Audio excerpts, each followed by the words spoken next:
Colegio de Bachilleres. Es un privilegio contar en este 7º encuentro de tutores 2022 con la doctora Lilia Antonio Pérez de Mejoredo. Sin duda ser una conferencia muy interesante y magistral.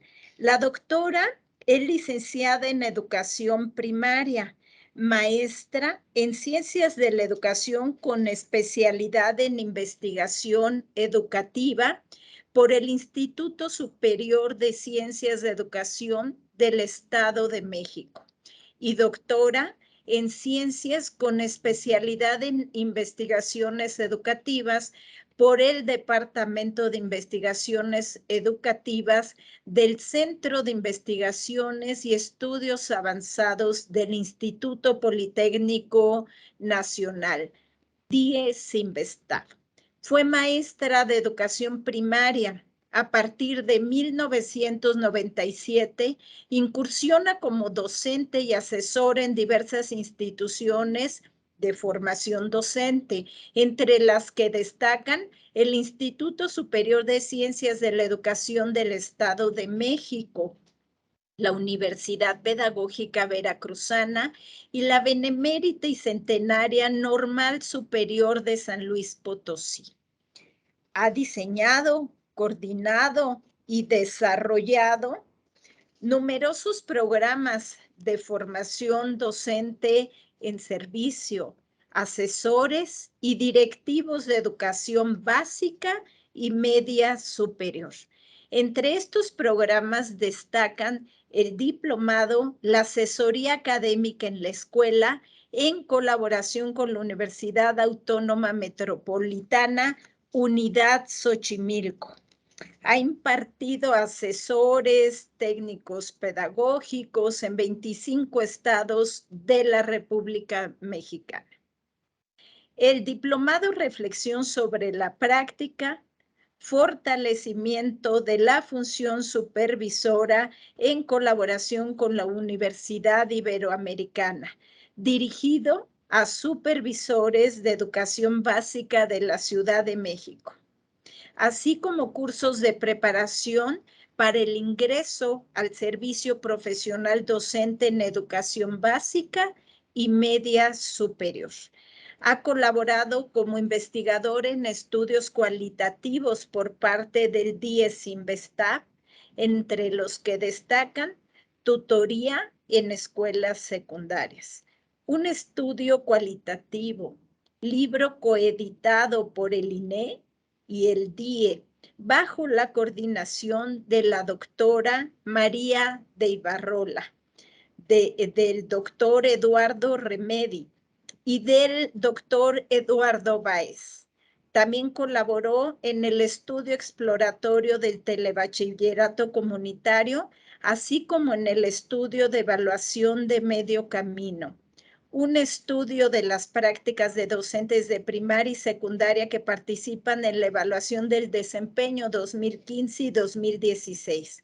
Ambos estudios solicitados por el INE al DIE, bajo la coordinación también del doctor Eduardo Báez Sors.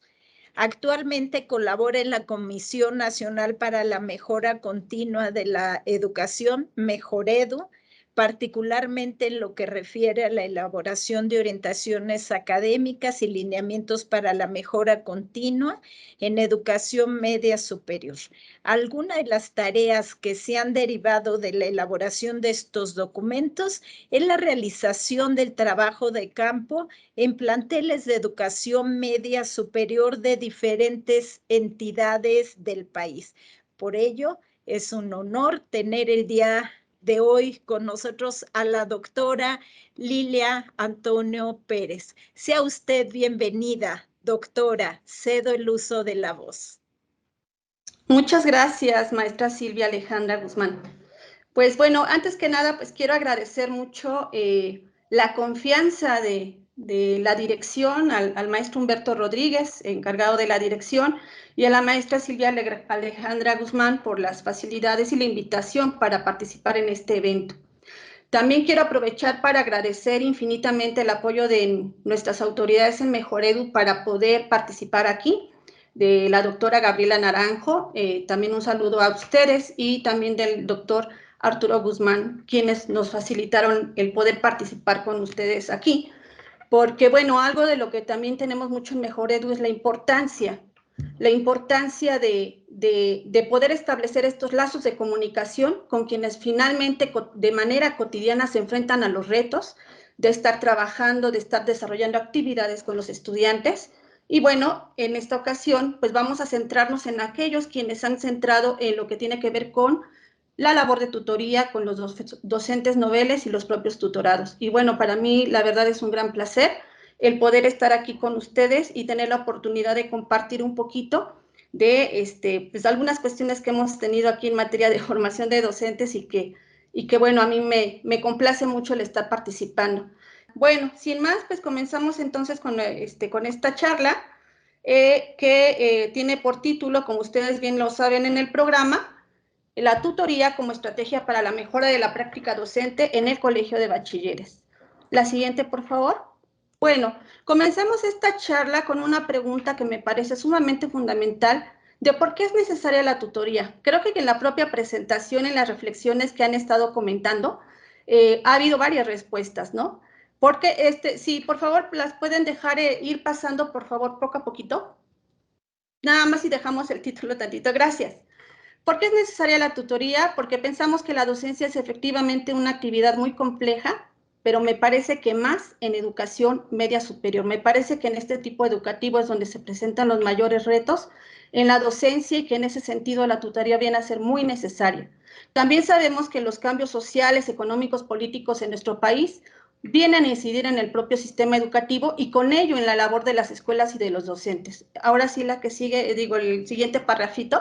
Bueno, esto se ve en que a raíz de el propio crecimiento del sistema educativo mexicano en las últimas décadas, ha generado una masificación de la educación media superior. Simplemente para dar un dato, en 2001, en este tipo educativo estaban desarrollando sus estudios 2.9 millones de estudiantes, mientras que en 2019 ya eran 5.2 millones. Esto nos habla de un 40% aproximadamente de crecimiento en la matrícula. Y sabemos muy bien que a raíz de la reforma de en materia educativa de 2013, actualmente forma parte de la educación obligatoria.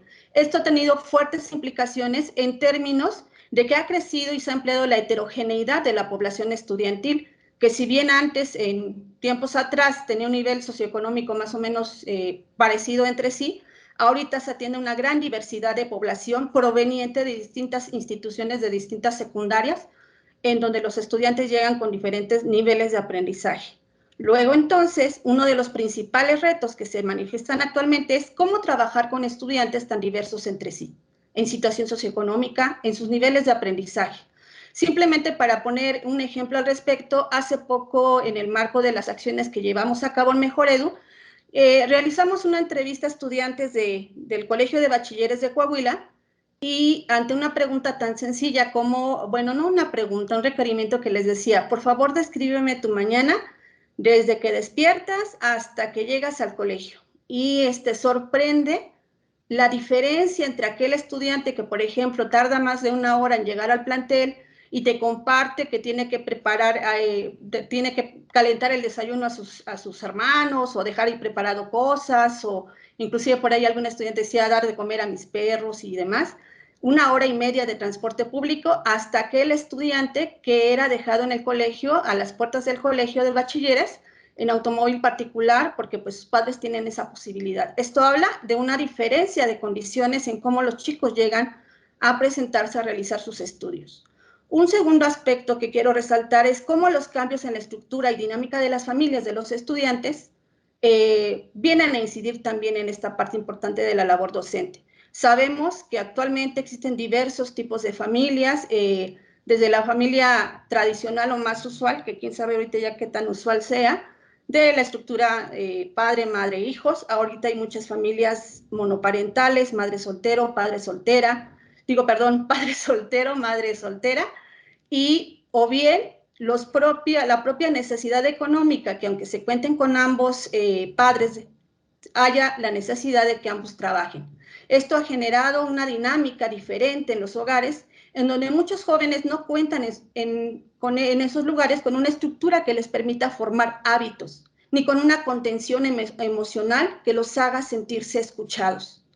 En ese sentido, tenemos estudiantes en donde vemos la necesidad de que la escuela, más allá de proporcionarle las herramientas y aprendizajes para desempeñarse en su vida presente y futura, también es un lugar de encuentro, también es un lugar de convivencia, y la importancia de que la escuela se convierta entonces en un espacio, no a sustituir a la familia, pero sí en un espacio de confianza, de contención, donde ellos se sientan escuchados. Y bueno, un dato adicional es como veía que el 58.3% del Colegio de Bachilleres cuentan con figuras de apoyo al aprendizaje, pero pese a ello no son suficientes. Pongo como ejemplo este mismo plantel de Coahuila, en donde si bien había todo un equipo de psicopedagogía, de 2 psicólogas, de 3 prefectas y demás, aún así esto era insuficiente, y entonces viene a ser un papel importante el de los profesores, como parte también del equipo de tutores, en este caso para estudiantes. Otro fenómeno que también ha venido a incidir en la práctica docente, y que ahorita lo estuvieron mencionando de manera bastante importante, dada la reciente contingencia, son las TICs y la sociedad del conocimiento, en donde vemos que la escuela pierde el monopolio del saber, el Internet y las redes sociales. Y bueno, también en materia, digamos, de infraestructura, también hay importantes retos en ese sentido. Pues 3 de cada 4 planteles de educación media superior cuentan con estos equipos de cómputo, pero no necesariamente todos se pueden utilizar, ¿no? Por cuestiones de problemas de virus, software desactualizado y demás. Sin embargo, más allá de eso, para los docentes nos plantea varios retos, ¿no? El primero, que tiene que ver con el propio manejo de estas tecnologías, un manejo técnico, pero también el reto de cómo hacer dialogar los intereses de los estudiantes con respecto al mar de información que ofrecen todo este tipo de recursos, y cómo de ahí podemos ofrecerles herramientas que les permitan a ellos seleccionar la información, ver si es de una fuente confiable, cómo entrar en diálogo con lo que plantean o poner en cuestionamiento lo que se publica en las redes sociales, y ese es un reto sumamente importante. Otro fenómeno que también ha venido a incidir en la propia labor docente es el mercado de trabajo cambiante e incierto. Sabemos que no es desconocido que existe una escasa motivación para terminar la educación media superior ante la escasa incertidumbre sobre su futuro laboral. Las instituciones de educación media superior, han tenido un esfuerzo importante en ofrecer especialidades de capacitación para el trabajo, y que en esa materia todavía hay un esfuerzo, ¿no? Y no es de todos desconocidos que de los niveles y tipos educativos que forman actualmente parte de la educación obligatoria, la educación media superior es la que presenta la mayor tasa de deserción, de 15.2%. Entonces, como docentes de educación media superior y como escuelas, el reto es también mantener a los estudiantes en este tipo de estudios y abrirles las posibilidades, ya sea de desarrollar estudios de educación superior, o bien de que cuenten con las herramientas necesarias para ingresar al mercado de trabajo. En ese sentido, si pueden darle clic, por favor. La conclusión a la que llegamos, bueno, todos estos datos, porcentajes que les comenté, son datos del informe del INE 2019, Instituto Nacional para la Evaluación de la Educación, y que, bueno, si pueden darle otro clic, por favor, es donde vemos que la docencia entonces constituye una actividad tan desafiante e importante que no solo se puede afrontar desde la teoría, sino también desde el diálogo con colegas de más experiencia, ¿no? Y en ese sentido, nada más cerraría la presentación de esta diapositiva con la reflexión que, si bien sabemos que toda esta serie de problemáticas son tan complejas que no solo se pueden resolver desde la escuela ni desde los docentes, sí corresponde una parte el hacernos de algunas herramientas para poder afrontar esto en sus expresiones en el salón de clases. Y bueno, nada más quería hacer esa acotación. La que sigue ahora sí, por favor. Bien, ¿en dónde se inscribe la tutoría? ¿Por qué estamos hablando de tutoría y en qué etapa de la trayectoria profesional de los maestros podemos encontrar esta importancia del acompañamiento por parte de otro compañero con mayor experiencia? El desarrollo profesional docente no es otra cosa que el aprendizaje de la profesión, y este aprendizaje de la profesión nunca termina. ¿no? Desde el momento que uno ingresa a cualquier institución, en este caso concretamente el Colegio de Bachilleres, hasta que nos jubilamos, siempre estamos aprendiendo el cómo ser docente y el cómo desempeñarnos en determinado contexto institucional. En ese sentido, la idea que quiero remarcar es que la tutoría no solo sirve para el desarrollo profesional del tutorado, sino también para el propio tutor, como de hecho nos comentaba uno de los compañeros que compartía su experiencia hace ratito en el video. Y bueno, en ese sentido también, el desarrollo profesional docente no es lineal ni necesariamente ascendente. Sabemos que hay retrocesos, estancamientos y avances. Y también sabemos que a lo mejor nos podemos volver muy expertos en algún aspecto, pero no necesariamente en todos, y el diálogo entre colegas nos puede apoyar en ese sentido. Varios autores mencionan que esta trayectoria del docente se conforma de 4 grandes etapas, que es la formación inicial, la de los primeros años del servicio con el docente novel, el docente con mayor experiencia y el docente que se vuelve un experto, ¿no? O bien un docente que puede llevar a estar cansado y agotarse en esa parte. Bueno, con relación a la formación inicial, que esto lo encontramos de manera más frecuente en educación básica, se plantea que es la etapa de adquisición de conocimientos básicos para el ejercicio de la profesión, ¿no? Y que sabemos que en educación media superior no necesariamente ocurre esto, como también bien se planteaba hace ratito en la presentación anterior, en donde el 58.7% de los maestros que trabajan en instituciones de educación media superior tienen una preparación profesional que no necesariamente tiene que ver con una formación didáctica y pedagógica. Sin embargo, no hay que perder de vista que a raíz de las recientes políticas de ingreso al servicio docente, desde la administración pasada con el servicio profesional docente y actualmente UCICAM, sabemos que uno de los requisitos es, para poder ingresar al servicio, es contar con algunos estudios, algún posgrado, alguna especialidad relativa a educación con la finalidad de que cuentan con estas herramientas de carácter más básico. Esto me parece que tiene importantes implicaciones, y bien lo decían las estadísticas y las gráficas que nos presentaba hace un momento Diana, ¿no? En materia de la propia tutoría, ¿no? Y que más adelante vamos a detallar. Otra etapa que muchos especialistas mencionan es la del docente novel, que aquí es donde podríamos encontrar a muchos de un porcentaje importante de los tutorados, que son estos primeros años de servicio, en donde más allá de contar con ciertas herramientas teóricas para ello, es un momento fundamental en el proceso de conformación de la propia identidad docente y de realizarse, hacerse de herramientas para ejercer la profesión, ya que se confrontan estos saberes con la realidad de ser profesor en un centro educativo en particular.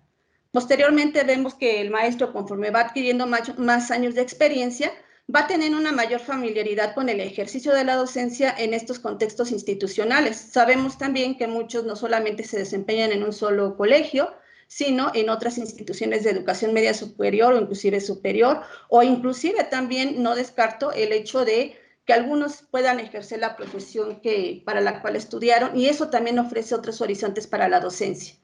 También otros especialistas han mencionado que efectivamente si el maestro cuenta con dispositivos en su contexto institucional para seguir desarrollándose profesionalmente, puede llegar a un cierto nivel de expertise que puede apoyar a otros colegas, a otros docentes, pero que si este desarrollo profesional no se promueve, puede llegar a un desgaste y agotamiento. Y bueno, y uno de los aspectos para promover este desarrollo profesional, aparte de programas de formación, es precisamente la generación de espacios institucionales para este diálogo entre colegas. La que sigue, por favor. Y bueno, ya centrándonos concretamente a este momento de los primeros años de servicio, de inserción a la docencia como un momento crucial de la trayectoria profesional, hacemos esta caracterización que varios autores nos han comentado. Dice, en general no existe un acuerdo acerca del tiempo requerido en esta etapa. La mayor parte de la literatura sobre el tema plantea una duración de 1 a 5 años, de acuerdo a algunos autores, ¿no? Ante la incertidumbre de lo nuevo, es la etapa de mayores posibilidades para el aprendizaje de la profesión, ¿no? Entonces, para muchos especialistas en materia de formación docente, mencionan que hasta ante esta incertidumbre de entrar a un plantel, a lo mejor puedo tener ciertos recursos teóricos y demás, no hay como la experiencia para empezar a apropiarme de ciertas prácticas y pautas para ejercer la profesión, y que en ese sentido la incertidumbre puede servir como una importante, digamos, una importante motivación o condición para que el docente que está aprendiendo en la profesión ya en la práctica esté con mayor disposición al aprendizaje. Y me parece que no solamente los docentes noveles, ¿no? Todos creo que lo experimentamos en el momento de la pandemia, ¿no? Cuando nos vimos impelidos, a lo mejor ya lo veníamos haciendo, pero nos vimos en la necesidad de aprender sobre la marcha, el cómo desarrollar una clase en línea, en cómo desarrollar una planeación didáctica para una clase en línea, y esa incertidumbre seguramente a muchos de nosotros nos llevó a muchos aprendizajes, no es solamente exclusivo de esos momentos del servicio, sino en momentos de incertidumbre. Ahora bien, independientemente de la formación inicial, hay aspectos de la profesión que solo se aprenden en la práctica. El primer año, nos dice Marcelo Ibayán, constituye un proceso de supervivencia, descubrimiento, adaptación, aprendizaje y transición, ¿no? Si bien a lo mejor desde la teoría dicen, bueno, pues trabajemos con los intereses de los estudiantes, yo llego a un contexto institucional y decir, bueno, ¿cuáles son los intereses de los estudiantes en ese contexto en particular? Y cómo yo también voy aprendiendo a conocerlos y cómo voy aprendiendo yo también a tratarlos, ¿no? Y eso solamente se adquiere con la práctica, pero si en ese sentido yo voy acompañado de otro colega que tiene mayor experiencia, tal vez el camino se me haga un poco más terso. Y bueno, otro aspecto es que un comienzo que también justifica la necesidad de generar estos procesos de acompañamiento con docentes que ingresan al servicio docente, es que un comienzo con dificultades en su carrera docente puede disminuir su confianza en la profesión y generar efectos negativos en los alumnos y las escuelas, ¿no? Sí se ha dado casos también incluso de docentes que han adquirido cierta plaza, pero que pues al ver las dificultades que se tienen y no tener como respuestas inmediatas, pueden llegar a desanimarse e inclusive pues desertar de esa posibilidad laboral y profesional. La que sigue, por favor. La que sigue, por favor. Muy bien, muchas gracias. Y bueno, me parece que la tutoría tiene dos importantes finalidades. Una tiene que ver con la cuestión de la inserción en la propia docencia y otra tiene que ver con el desarrollo profesional. Entonces, ¿qué entendemos por inserción a la docencia y qué pueden compartir tutorado y tutor entre sí? La inserción a la docencia no es otra cosa que introducir a los nuevos profesores en las prácticas, normas y valores propios del centro, ¿no? Y que, bueno, recordando un poquito el video que estábamos viendo hace ratito, muchas veces como una de las necesidades de los docentes noveles cuando ingresan a un plantel es no solamente familiarizarse o la necesidad de adquirir experiencia respecto a cómo trabajar con los estudiantes, sino también cómo responder a las demandas que la propia institución le genera en términos de demandas de carácter administrativo, el trabajo, por ejemplo, con los padres de familia, el trabajo, por ejemplo, colegiado con los colegas, el que la persona que tenga más experiencia le pueda ofrecer ciertas orientaciones sobre qué documentos priorizar al inicio del ciclo escolar, sobre qué documentos se tendrían que entregar, por ejemplo, al finalizar y demás, y que entonces eso, en ese aspecto, le puede apoyar mucho, bastante el compañero que tiene un poquito más años de experiencia, ¿no? Entonces, inserción a la docencia se refiere con esa parte de ir familiarizando al nuevo profesor en estas pautas organizativas del plantel y cómo poder participar en ellas. Ahora bien, ¿qué es lo que pueden compartir el docente novel y el docente con mayor experiencia? El docente novel nos parece que probablemente llegue con mayor energía y entusiasmo al plantel y cuente con referentes teóricos más recientes. Esto lo destaqué en la presentación, no ignorando que muchos, y ahorita lo mencionaban en la presentación anterior, como un porcentaje significativo de ustedes ya cuentan con estudios de maestría, pues y ya con de maestría o especialidades muy probablemente en educación, que ya les permiten tener con ciertas herramientas básicas, pero entonces el reto aquí y el diálogo que se puede aprovechar con aquellos compañeros que tienen mayor experiencia sería cómo significar esa teoría y cómo utilizarla en un contexto áulico y escolar en particular, ¿no? con un docente que tenga más experiencia, habilidades para la gestión de la clase, para convocar al trabajo a los estudiantes, también para apoyarlo en el trato con sus familiares y con los colegas, y porque además tiene un conocimiento de la dinámica organizativa del plantel, que es un conocimiento que puede ser de mucha utilidad para hacer más terso el camino a aquellos docentes que empiezan a familiarizarse con esta parte de la docencia en un colegio de bachilleres en particular. Y bueno, aquí lo que también me gustaría destacar es cómo también el docente con experiencia va desarrollando ese conocimiento sobre los estudiantes, va desarrollando esas habilidades, por ejemplo, de cómo manejar, cómo convocar al trabajo a los estudiantes, cómo manejar, por ejemplo, el error, entre comillas, en una clase, cómo convocar a aquellos estudiantes que a lo mejor en un primer momento se están resistiendo a trabajar, cómo el conocerlos permite precisamente establecer una comunicación que genere un ambiente favorable para el aprendizaje y que a lo mejor el docente novel no necesariamente cuente de facto con esas herramientas al comenzar su incursión en esta profesión tan apasionante y demandante como la docencia. La que sigue, por favor. Y bueno, lo que aquí queremos destacar es que la docencia tiene un carácter sumamente complejo, procesual y contextual de la práctica docente y que esto tiene sus implicaciones para la tutoría. Bien lo decían al inicio de la sesión, ser docente no es sencillo y menos en estos últimos tiempos. Bueno, en materia de investigación educativa, si gustan la siguiente, por favor. De investigación educativa, vemos que ha sido estudiada desde diversas disciplinas, desde la psicología, la didáctica, la antropología, la sociología, etcétera, y muchos de los especialistas en educación coinciden en que la práctica docente tiene un carácter complejo. De todas estas aportaciones, para efectos de esta presentación, decidí elegir los aportes de Torres Santomé en el libro de La escuela por dentro, de Peter Woods, cuando nos hace una caracterización de la práctica docente de la siguiente manera. Él nos dice que la práctica docente es densa, en el sentido de que durante una clase se generan procesos de diferente naturaleza, de carácter didáctico, disciplinar, socioemocional, entre muchos otros.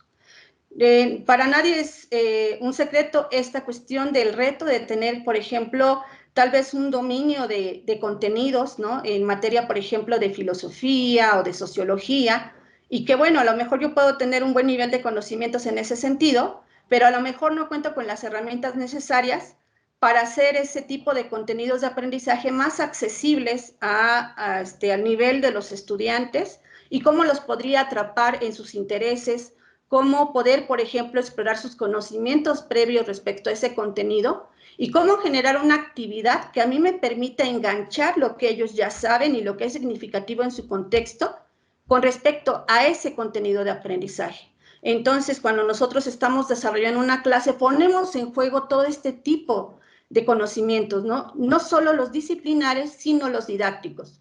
Como también al interior de un salón de clases, otra dimensión que es sumamente fundamental es la que tiene que ver con el aspecto socioemocional, en cómo gestionar la clase y en cómo generar un ambiente de confianza, de respeto, de tolerancia al momento de irla desarrollando, de ser sensibles a los intereses y necesidades de los estudiantes en este sentido. Entonces, por eso la práctica docente es densa, porque en ella acontecen procesos de distintas dimensiones.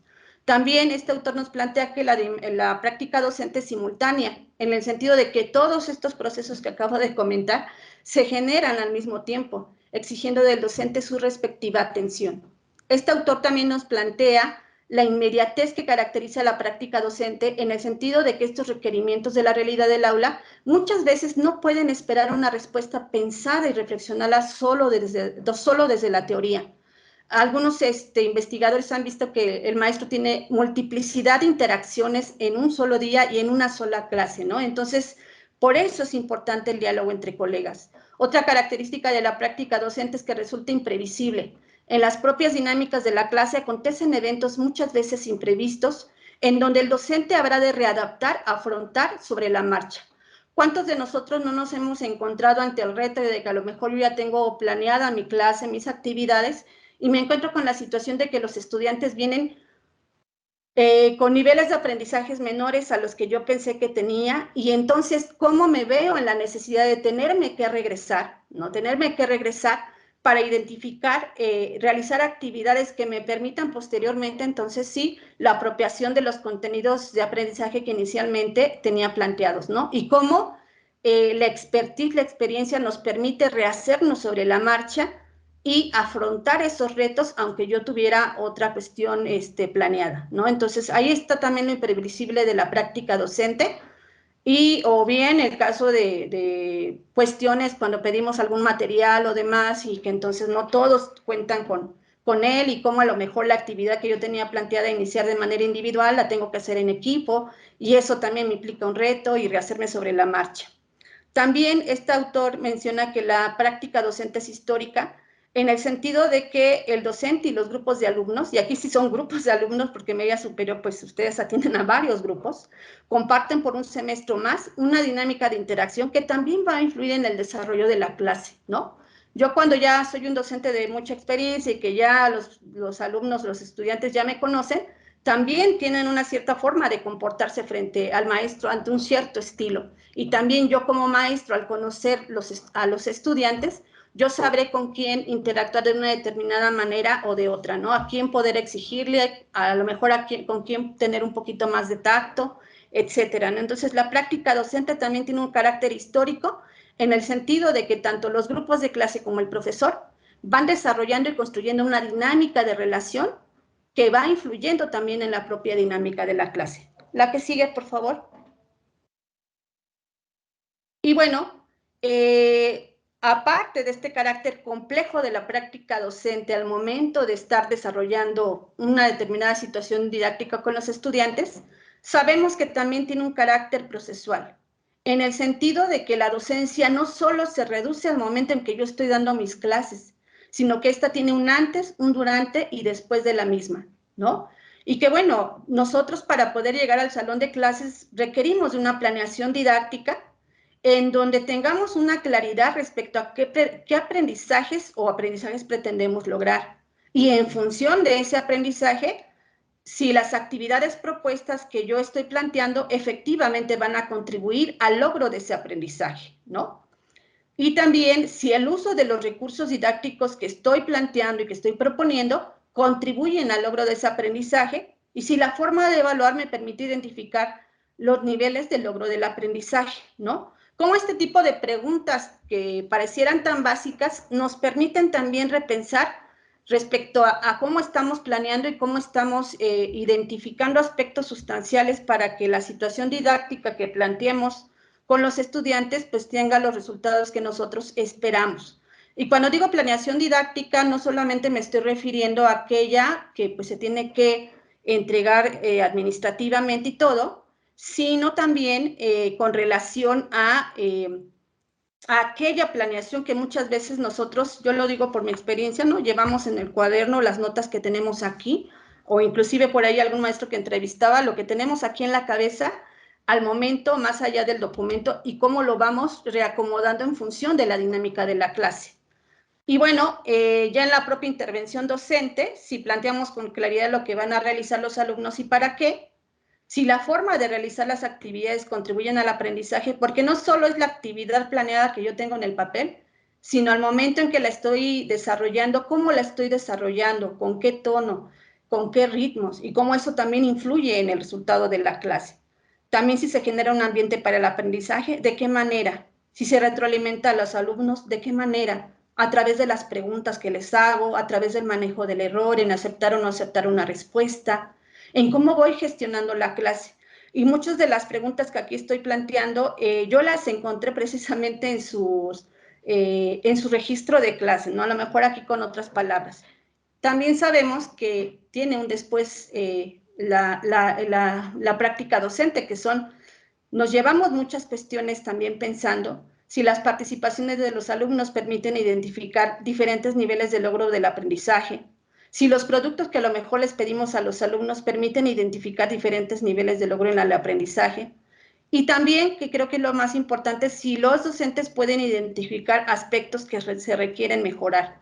Aquí les planteo también el caso de algún profesor que platicando con él mencionaba, una profesora que platicando con ella, perdón, mencionaba que uno de los aspectos que ella tomaba mucho en cuenta para valorar un producto de aprendizaje de sus estudiantes, que era la redacción, si no mal recuerdo, de un poema. Ella mencionaba que pues tenía que ver con la cuestión de la letra, la ortografía, el que tuviera un marco, que son aspectos que no niego que son importantes, ¿no? Pero a partir del diálogo con ella y de la reflexión que llevábamos en esa entrevista, comentábamos que a lo mejor sí son aspectos importantes, pero que antes que eso podría ser cómo el poema llegaba a tener el propósito que el estudiante quería comunicar, si llevaba una determinada métrica, si el propósito comunicativo con que fue creado se desarrollaba, si había una creatividad, si había una sensibilidad, ¿no? Entonces, en ese diálogo que se tuvo, se empezaron a identificar otros aspectos que también eran importantes y sustantivos para valorar ese aprendizaje a partir de la elaboración de un poema, por ejemplo, ¿no? Y bueno, la que sigue, por favor. Y bueno, también sabemos que la práctica docente es contextual, porque bien sabemos que aunque muchos retos son comunes, es decir, muchos de nosotros no ignoramos esta problemática de que muchos estudiantes llegan a educación media superior con bajos niveles de aprendizaje, y en algunos casos con desinterés por aprender, ¿no? Sin embargo, estos retos, aunque parezcan comunes, se expresan de diferente manera y en muy diversos grados, ¿no? Y en ese sentido, las soluciones no son únicas, pues en ello influye el contexto. Aquí voy a colocar un ejemplo, ¿no? Cuando nosotros, por ejemplo, decimos, bueno, ¿cómo hacer interesante una clase para los estudiantes? ¿Cómo convocarlos al trabajo? ¿Cómo hacerles ver que el contenido que estamos trabajando puede serle de utilidad o puede despertar el interés en él? Me acuerdo mucho de la clase de una docente, y ahí voy a hacer como el contraste, ¿no? De una docente de un EMSAT en Chiapas, que hace poco también fui a observar algunas clases allá. La maestra cómo hacía uso, por ejemplo, de las envolturas de una tienda, ¿no? De ciertas marcas de frituras o de refrescos o de lo mismo que llevaban los estudiantes para trabajar el contenido de características hasta se me quedó grabado, características paralingüísticas de los carteles y de los anuncios publicitarios, ¿no? Y cómo a partir de estar mostrando este tipo de envolturas y que los chicos describieran, veían, por ejemplo, cómo el color, ¿no? del letrerito, el color de la letra, decir, bueno, estos son ejemplos de características paralingüísticas del lenguaje, que no necesariamente tienen que ver con lo que dice en sí mismo, sino cómo ese escrito está siendo presentado al posible consumidor, ¿no?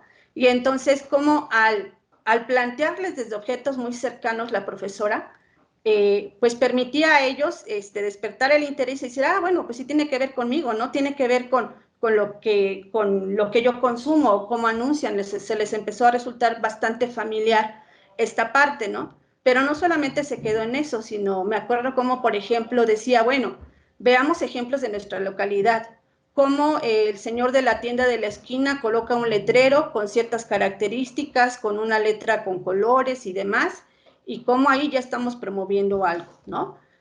En contraste, me tocó observar en un colegio de bachilleres de otra entidad, cómo ante este mismo tema el maestro estaba trabajando con un video en YouTube donde se presentan pues distintos anuncios, ¿no? Y demás para trabajar también el mismo asunto del lenguaje, de las características paralingüísticas, ¿no? Y entonces, aunque tenía un buen recurso, al momento de estar trabajando con los estudiantes ya como que hubo un poquito un salto en ese sentido, ¿no? De cómo relacionarlo, qué tiene que ver con ellos, ¿no? Entonces, en este caso, el reto era cómo atrapar el interés de los estudiantes contextualizando esos aprendizajes, pero finalmente la manera que se expresa en un plantel en particular y en un salón de clases en particular, vemos que es diferente y tiene su expresión específica en particular. En ese sentido, por eso comento que las soluciones no son únicas, pues en ello influye el contexto. Entonces, ahora bien, ya estamos en la última diapositiva. Y bueno, a todo esto, la que sigue, por favor. Si bien entonces estamos diciendo que la práctica docente es compleja, que la práctica docente es procesual, porque no solo se va a hablar de lo que observamos en la clase, sino lo que pasa antes de la clase y lo que sucede después de la clase entre tutor y tutorado, ¿no? También, si la docencia es entonces compleja, procesual y contextual, ¿qué implicaciones tiene esto para una tutoría centrada en el desarrollo profesional de los docentes? Y aquí es donde viene a colación este pequeño esquema que bueno, estuvimos preparando para esta ocasión, en donde ustedes lo están sabiendo por experiencia, que han tenido ya a lo largo de un año o más como tutores o como tutorados, la importancia de partir de situaciones específicas de la práctica docente, ¿no? Cómo es más que partir de lo que dice una teoría o lo que dice determinado autor o demás, nuestro punto de partida para que esa mejora de la práctica docente sea efectiva es partir de situaciones específicas que nosotros observamos con los tutorados o que el propio tutorado, como esto que sugerían de observación hacia el tutor, identificamos y cómo a partir de ahí se puede posibilitar la mejora de la práctica docente. Y en ese sentido es sumamente importante para que logremos partir de estas situaciones específicas de la práctica es documentar la práctica docente, ya sea a través de grabaciones en audio, en video, ya sea como en el caso de ustedes, a través de registros de clase que los tutores desarrollan, ¿no? Entonces, aquí también lo que quiero remarcar es otra idea importante, que es documentar la práctica docente, pero desde el ser y no desde el deber ser. ¿A qué me refiero yo con eso? Yo puedo, por ejemplo, colocar, bueno, algo que viene sustentado por la teoría y que se ha mencionado en los planes y programas de estudio por años, ¿no? Es lo que tiene que ver, por ejemplo, con los conocimientos, ¿no? Rescatar los conocimientos previos de los estudiantes para hacer significativo el nuevo contenido de aprendizaje y que entonces haya una mayor posibilidad de apropiación de esos conocimientos previos, ¿no? Eso me dice la teoría y me lo recomiendan también los planes y programas de estudio. Pero el asunto es, si yo en esta documentación de la práctica, a lo mejor en un trabajo colegiado, en academia o en el mismo registro de clase, por poner un ejemplo, yo menciono el estudiante, perdón, el maestro que estoy observando, ¿no? Y retomó los conocimientos previos. Y si yo afirmo que entonces sí retomó los conocimientos previos, sin colocar a lo mejor algún ejemplo que a mí me permita identificar y problematizar ese aspecto de la práctica docente a valorar, pues muy probablemente me puedo quedar un poquito como a nivel del discurso, ¿no? Dices, no, pues sí retoma los conocimientos previos, o sí contextualiza el aprendizaje, pero cuando no mencionamos el ejemplo, corremos un poquito, a lo mejor el tutor y tutorado lo saben, ¿no? Pero al no estar documentado, queda un poquito como en el aire. ¿Qué estamos entendiendo por contextualizar los aprendizajes? ¿Qué estamos entendiendo por recuperar los conocimientos previos de los estudiantes? Entonces, es ahí donde el ejemplo concreto, la palabra viva, lo que dijo el estudiante, lo que respondió otro, ¿no? Es ahí donde podemos tener la oportunidad de profundizar y problematizar entre docentes, en un diálogo entre colegas, si estamos desarrollando ese aspecto en particular, si lo estamos logrando o no.